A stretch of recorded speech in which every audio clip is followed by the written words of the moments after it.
Good afternoon. This is a CBS News special report. I'm Bianna Goldriga reporting from CBS News headquarters in New York. The eye wall of powerful Hurricane Michael is coming ashore in the Florida Panhandle at the hour between Vincent Island and Panama City.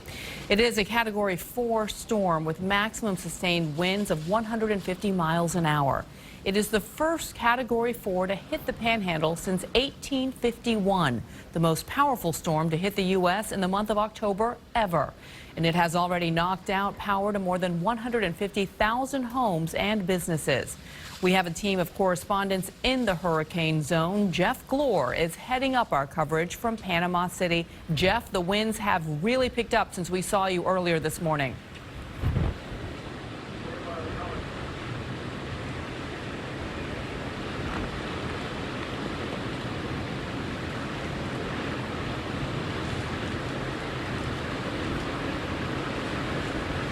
Power has been going in and out for Jeff out there as he's been trying to find safer ground. Yeah, Bianna, it really started getting bad here about an hour or an hour and a half ago, and it's only gone from bad to worse ever since. We have now lost power here, and lights, they flickered on for a couple hours here until going out entirely, so we're on generator power now entirely. Go, Cat, go.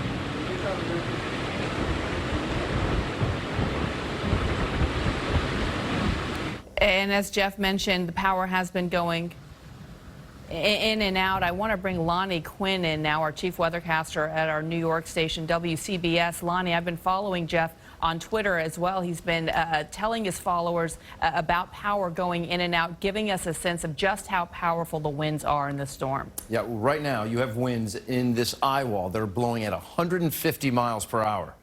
This storm has defied everyone in terms of how strong it has gotten. 150-mile-per-hour winds, Bianna, that is 7 miles shy of being a Cat 5. There have only been 4 Cat 5s in history that have ever made landfall in the United States. And right now we have a Cat 4, a super strong Cat 4 right on top. Okay, now you see that this green center that you see right here, this is your eye of the storm.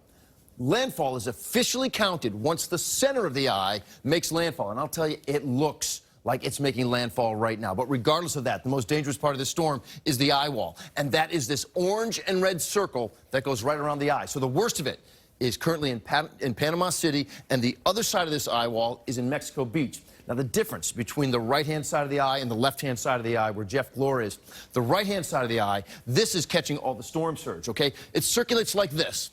So on this side of the eye, all of that water is being pushed on shore. Massive flooding is going to take place. On the opposite side of the eye wall, okay, around Panama City, going over towards Laguna Beach, that wind is circulating from the land out into the ocean. So it's actually pushing the water away. There's a little bit of a wobble right now with this system, but if you take a look at our warnings and the watches all around the area, I mean, you've got an extreme wind warning. Okay, you're talking winds that are over 100 miles per hour, anywhere from Panama City over to East Point through Port St. Joe as well. Again, tough to kind of put this into perspective for people because this has never happened in this section of our country. It's happening right now. Landfall is imminent if it hasn't already happened already. I have a feeling it may have already happened, but again, the National Hurricane Center has got to go through that data to determine when the center of the eye actually touches the shore. But something tells me it is happening right now. And Lonnie, it's important that you mention how historic the magnitude of this storm is. So many in Florida, unfortunately, are used to hurricanes. Many of them did not heed warnings, said we're going to ride this one out. How much danger are those folks in right now? And is there anything they can do to get out of that zone? No, right now you don't try to hit the road. You don't try to get out of your house. You hunker down, okay? You know, you say get in the lowest room possible. Well, prior to coming here to New York City and working for CBS, I was working in Miami and covering hurricanes. We don't have basements in our homes in Florida. You don't dig into the soil that way. If there is a basement in the house, it's a rarity. But you get to the safest room you can. That's an interior room. So you get away from your windows and you get into a bathroom. My family actually went through Hurricane Andrew when it came through South Florida, and they were all in a tub with a mattress on top of them as the house was sort of destroyed around them. When they came out of that bathtub and they picked up the mattress, they literally were outside. That is the strength of a storm like this. Now, granted, Andrew was a Cat 5, this is a Cat 4, but this is a dangerous, dangerous storm, Bianna. Yeah, and you're talking about 150 miles per hour winds. This is a deadly storm, to say the least. I want to go back out to Jeff Glore. Hopefully we have his satellite backed up. Jeff, I'm not sure if you can hear me, but we can see visually behind you how powerful this storm is. Yeah, it's a gray wall of anger that surrounds us on all sides here, Bianna. It has gotten very bad at this point. We have now moved to a safer location. We were along the water for a time this morning. We're slightly inland, though still in Panama City Beach. I did talk to we're getting another big gust coming through here right now. I did talk to the manager here for Panama City Beach a short time ago. He estimated that only about 50% of residents actually left the area. He said that Floridians, in his words, can get complacent with storms because they've seen so many before, but they haven't seen many just like this one. At this point, officials here have stopped responding to emergency calls. I think emergency workers always want to get out and help someone if they can. They also don't want to put themselves in danger, so you're not seeing them respond at this hour.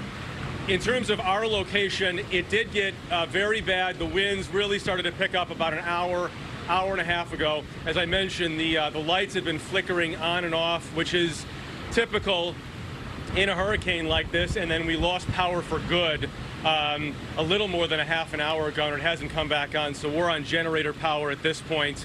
Obviously, the thing to watch out for in situations like this, which is why we're slightly shielded here for anybody who's out and about, is to watch out for projectiles, which can do some of the worst damage. And then, of course, what officials really caution about, I mean, the wind here is horrendous, far worse than a lot of folks expected. I mean, keep in mind, this went from a tropical storm to what I believe is almost a Category 5 storm now in, about 72 hours or so.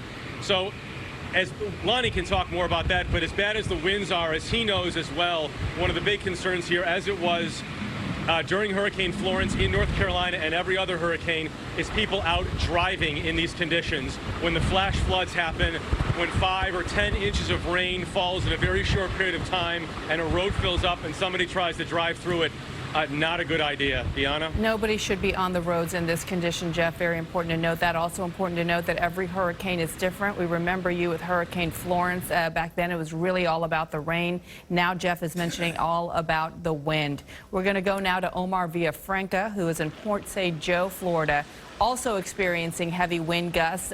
Omar, how are the conditions there?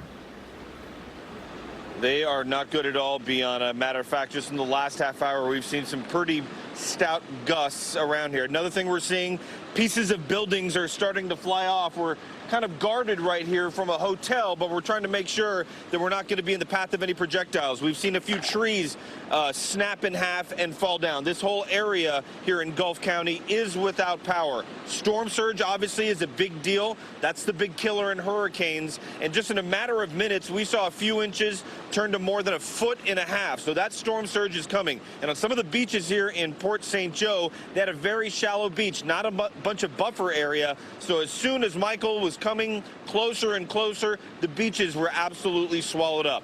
But I do want to talk about the wind. The trees and some of the shrubbery that you're seeing behind me, or it seems like they're waving behind me, it's not just coming one way. These wind gusts are swirling all over, and they're causing a lot of havoc. Good thing is we have not seen a lot of people on the road, just sheriff deputies. They're making sure people are okay. People here are heeding the warnings.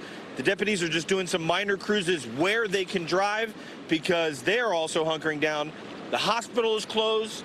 The ambulances are farther inland. And a matter of fact, one of the county commissioners here in Gulf County told me that if you have a medical emergency now, they're not going to be able to get to you until after the hurricane passes. We're going to continue to monitor what is going on here, and we'll let you know what happens. Bianna? Please be safe while you do that, Omar. Those trees swaying behind you make a lot of us here watching you very nervous. We also want to bring our viewers some breaking news that the storm has officially made landfall. The center of the eye has hit shore. It is officially now hitting the coast of Florida.